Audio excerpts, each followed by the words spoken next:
Brasil fora das Olimpíadas de Paris mesmo sendo o atual bicampeão.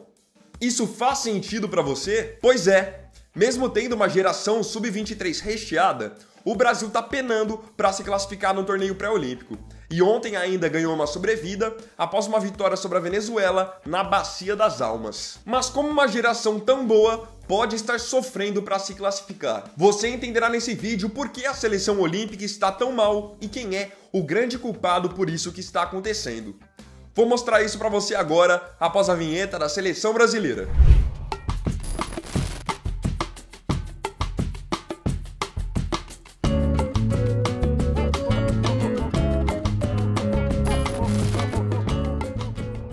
O Brasil por muito tempo montou grandes times para as Olimpíadas, mas não conseguia ganhar. Chegou a ter time com Ronaldo Fenômeno, com Ronaldinho e não ganhou. Por incrível que pareça, esses caras ganharam a Copa do Mundo juntos, mas não ganharam uma Olimpíada. O Brasil foi começar a ganhar Olimpíadas a partir de 2016. 2016, aquela geração que tinha Neymar, Gabigol, Gabriel Jesus, conquistou o ouro inédito no Rio de Janeiro. Depois, quando foi ali 2020, 2021, Olimpíadas de Tóquio, a geração que tinha Antony, que tinha Matheus Cunha, Bruno Guimarães, conseguiu a medalha de ouro pela segunda vez. Então agora, para as Olimpíadas de Paris que vão acontecer nesse ano, existe a expectativa de que o Brasil, ainda mais pela boa geração que tem, possa buscar o ouro pela terceira vez em sequência. Mas as coisas não são bem assim. O Brasil hoje precisa se preocupar muito mais em estar nas Olimpíadas do que ganhar as Olimpíadas. Porque a situação hoje, no torneio pré-olímpico, é dramática. Estamos no quadrangular final, então 4 times jogam entre si e os 2 que fizerem a melhor pontuação vão para as Olimpíadas de Paris. Hoje, estão indo para as Olimpíadas de Paris o Paraguai em primeiro e o Brasil em segundo. Mas depois eu vou mostrar para vocês que o Brasil ainda tem chance sim de ser eliminado. Nesse quadrangular final, o Brasil perdeu para o Paraguai e ontem ganhou da Venezuela por 2-1 no finzinho, na Bacia das Almas. E o grande detalhe é que a gente sempre fala que a geração sub-23 do Brasil é muito forte, só que quando a gente vê os jogos nesse pré-olímpico, a gente vê que o time é muito, mas muito limitado, muito fraco, um jogo muito feio, onde basicamente o Brasil se escora apenas em jogadas individuais. Vou ser bem sincero, tirando ali um jogador ou outro, o que se salva mesmo dessa seleção pré-olímpica são 2 jogadores, Endrick e John Kennedy. Endrick o do Palmeiras e o John Kennedy do Fluminense. De resto, até tem o Andrei, que é jogador do Chelsea, que é um cara que joga bem, que estava no Vasco até pouco tempo, mas no jogo em si, você vê que as únicas jogadas da seleção são lançar para o Endrick, correr em velocidade e tentar ganhar de 2, 3 zagueiros, ou o John Kennedy pegar a bola lá na ponta esquerda e tentar vir driblando todo mundo, o que geralmente não dá certo. Então você vê que é um time que é muito mal treinado, não tem aproximação, a bola não passa pelo meio campo, é sempre essas bolas quebradas pro John Kennedy ou pro Endrick saírem correndo. Então é um time bem limitado. Aí você vai me perguntar, como que você diz então que essa geração sub-23 é forte? De fato, a nossa geração sub-23 é forte. A questão é, por que os jogadores que são, de fato, os melhores, não foram pro pré-olímpico? Eu até entendo que alguns clubes não liberaram os jogadores, porque nós estamos também em meio de temporada, tanto no Brasil, que estamos começando os estaduais, quanto na Europa, onde estamos indo agora para a segunda metade da temporada. Mas muitos outros jogadores que poderiam ter sido chamados não foram, e você vê que o time é muito limitado mesmo. Como eu disse, o que se salva ali é Endrick, John Kennedy e Andrei. O resto, muito, muito limitado. Então o Brasil agora vai jogar a sua vida nesse pré-olímpico no próximo domingo, quando faz o último jogo do quadrangular contra a Argentina. E detalhe, o Brasil depende apenas de si mesmo e isso é um problema, porque quem tem acompanhado os jogos sabe que o time não está jogando nada, tem grandes dificuldades sequer de ameaçar o time adversário. Ontem mesmo contra a Venezuela, por muito pouco o Brasil não perdeu. A Venezuela teve um gol anulado já no finalzinho, quando o jogo ainda estava 1-1. Teve bola no travessão que pingou em cima da linha e saiu. E aí no finzinho do jogo que o Endrick achou um passe ali pro Guilherme Biro e o Guilherme Biro fez o gol da vitória. Mas o Brasil não jogou bola ontem para ganhar da Venezuela. Então, como eu disse, o Brasil depende apenas de si mesmo. Então, se ganhar, tá dentro. Se empatar com a Argentina, ainda tem chance de se classificar, mas aí vai depender do outro confronto entre Paraguai e Venezuela. Vai precisar de uma combinação de resultados. E aí, se perder, tá fora. Simples assim. Então, citei aqui várias coisas que estão acontecendo. Convocações péssimas, o time sem organização nenhuma e claro que isso tem um culpado. E você já deve imaginar quem é. Não é nenhum jogador, e sim o treinador Ramon Menezes. E junto com o Ramon, dá para colocar a culpa também na CBF de uma maneira geral. Porque a CBF vê o que o Ramon tem feito nos últimos tempos e manter ele no cargo de treinador é um grande absurdo. Isso só mostra para mim cada dia mais que a CBF não é uma instituição transparente, uma instituição correta.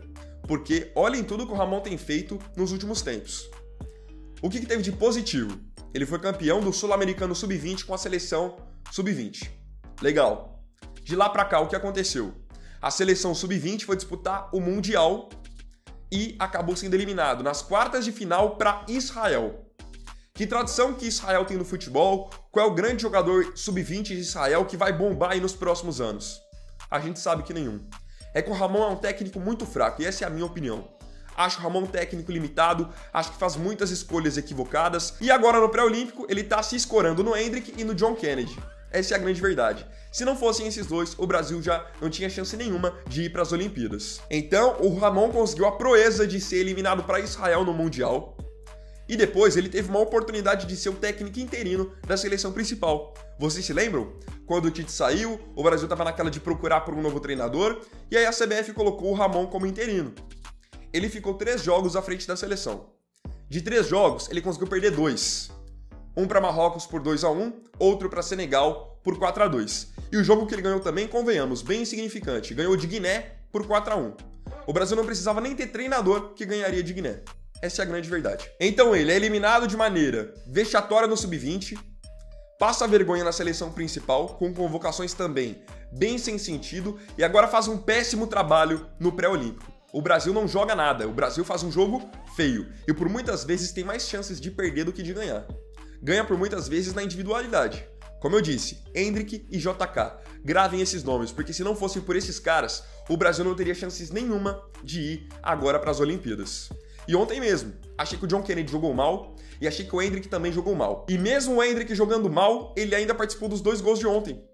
Ele que participa da primeira jogada do gol, escorando para o meio da área, e ele que, no segundo gol, dá um belo passe para o Guilherme Biro fazer o gol da vitória. Então quando você vê a desorganização do time, muitas convocações bem questionáveis, você começa a se perguntar por que o Ramon ainda é o treinador.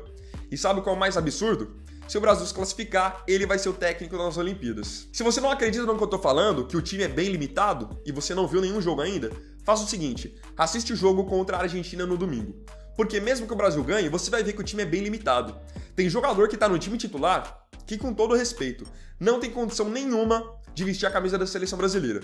Alguns, pela qualidade técnica que tem, não tem qualidade nenhuma sequer para ser jogador profissional. Você que conhece de futebol, assiste o jogo. Você sabe quem joga e quem não joga. Tem cara ali que parece que tá apenas por influência de empresário. Aí vai, faz um torneio pré-olímpico legal, se classifica com a seleção brasileira, já o cara tá valendo mais 10, 20 milhões de euros e é negociado com o futebol europeu. Querendo ou não, essa hoje é a realidade da seleção de base e da seleção principal.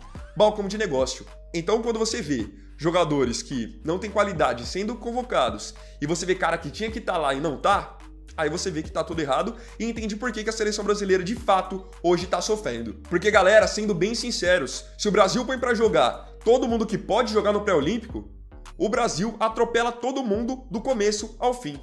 Só você se lembrar que, pra zaga, nós poderíamos ter Beraldo do PSG, Robert Renan do Internacional, que inclusive sempre foi um líder dessa geração. Na lateral direita poderíamos ter Vinícius Tobias, poderíamos ter Wanderson do Mônaco. Na lateral esquerda poderíamos ter Luan Cândido do Bragantino. No meio campo, olhem só quem que a gente poderia ter no meio campo. André do Fluminense, Danilo do Nottingham Forest, João Gomes do Wolverhampton. Lá no ataque, junto com John Kennedy e Endrick, poderíamos ter Vitor Roque do Barcelona. Então me falem, essa geração é ruim? Não. Mas claro, entendo que alguns clubes não liberaram esses jogadores, mas entendo também que muitas escolhas do Ramon são bem ruins. Eu considero um técnico bem fraco. Agora eu queria saber de você aqui nos comentários. Você que tem acompanhado a seleção brasileira nesse pré-olímpico, o que você tem achado? Concorda com o que eu disse nesse vídeo? E para você que ainda não acompanhou, te faço esse convite. Assiste o jogo no domingo contra a Argentina. Porque, claro, vou torcer para o Brasil se classificar. É sempre muito bom ver o Brasil nas Olimpíadas. Mas também tenho a ciência de que se o Brasil perder não vai ser nenhum absurdo, porque esse time é muito fraco.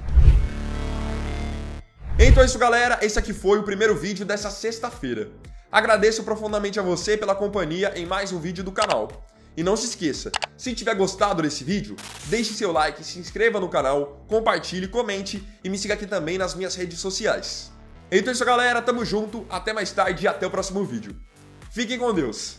Vini Wagner aqui. Valeu, falou e fui!